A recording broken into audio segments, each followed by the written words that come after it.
त्याचप्रमाणे शेतचा प्रचंड मोठा घोटाळा आहे, आम्ही त्या बाबतीमध्ये देखील खूप सतर्क आहोत। आज माझ्याकडे मी तुम्हाला आत्ता पावत्या दाखवतो, पावती नंबर वरती 1, झेरॉक्स वरती खाली दुसरा, वरती 2000 ची पावती तर खाली 500 ची ते मी हे सांगितलंय। आणि आता मी परत हे सांगतोय, ज्या पद्धतीने ही सभा गुंडाळलेली आहे, चुकीच्या पद्धतीने मिसगाईड करण्यात आले।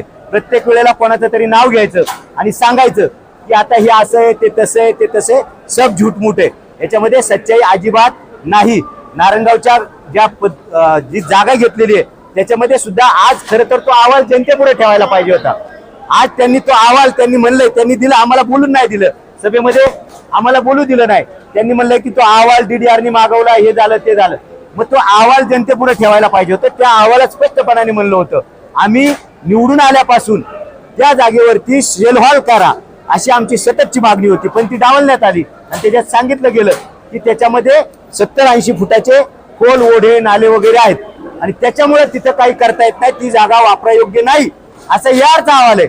मग आता 38 कोटी रुपये खर्च करून तात्पुरत्या स्वरूपात 38 लाख रुपये खर्च करून तात्पुरत्या स्वरूपातले शेड तिथं धनामेतीसाठी बांधण्यात आलेले। खरं तर हा शुद्ध नालायकपणा आहे।